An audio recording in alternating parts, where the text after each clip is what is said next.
Je suis fou de nature.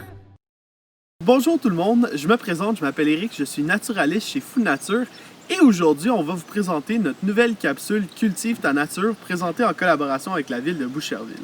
Aujourd'hui, on est à la ferme et on va parler d'un sujet très spécial, on va parler de pollinisation.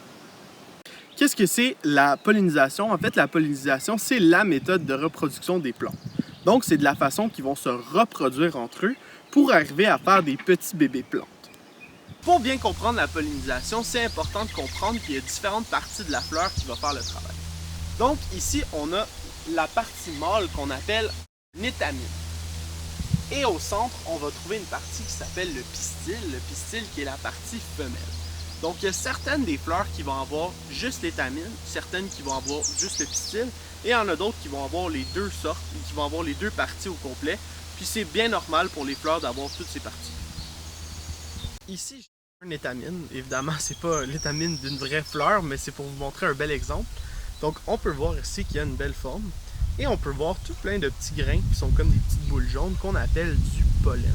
Donc le pollen, c'est essentiel à la reproduction, donc c'est ce que la partie mâle va produire. Pour les plus vieux, on appelle aussi chez les humains le spermatozoïde. C'est la même comparaison qu'on fait ici avec le pollen. Donc le pistil, qui est au centre, c'est la partie qu'on appelle la partie femelle. Donc quand elle est placée dans une fleur, elle va toujours être placée vers le centre de la fleur pour être capable de recevoir tout le pollen qu'on a parlé juste avant au centre du pistil. Donc il va l'avoir sur le dessus.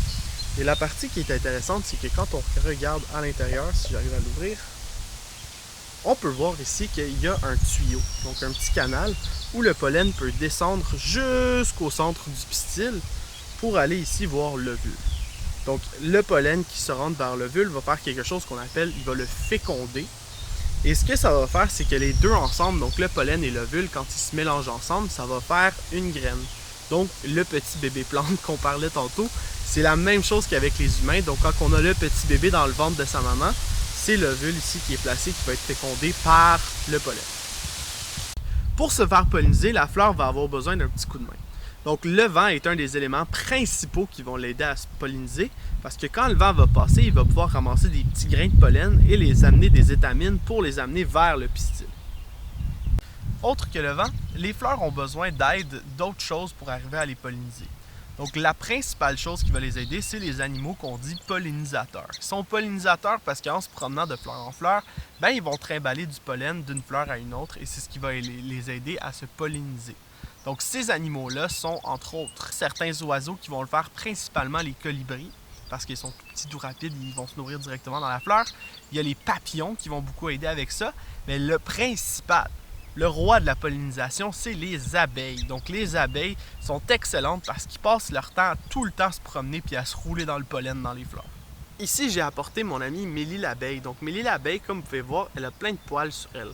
Donc quand elle va par exemple se poser sur une fleur pour aller se nourrir, donc elle pourrait se nourrir de nectar, elle va pouvoir ramasser du pollen par accident, juste parce qu'il va se rester pris dans son poil. Et quand elle va se rendre sur une autre fleur encore pour aller manger par exemple, elle va pouvoir déposer par accident certains de ce pollen-là dans la fleur. Donc, c'est ce qui va arriver à féconder l'ovule de la fleur. Si on résume très rapidement notre vidéo sur la pollinisation, c'est important de garder en tête que la pollinisation, c'est la reproduction des plantes. Donc, comment ils font des petits bébés. Et pour le faire, c'est le grand voyage du pollen qu'on va trouver sur l'étamine qui va se rendre vers le pistil. Et quand il va se produire, c'est ce qui va arriver qui va créer une graine pour faire un petit bébé.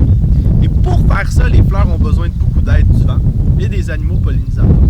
Donc j'espère que vous avez appris beaucoup de choses pour notre capsule vidéo. Moi j'ai eu beaucoup de plaisir à la filmer et on va se retrouver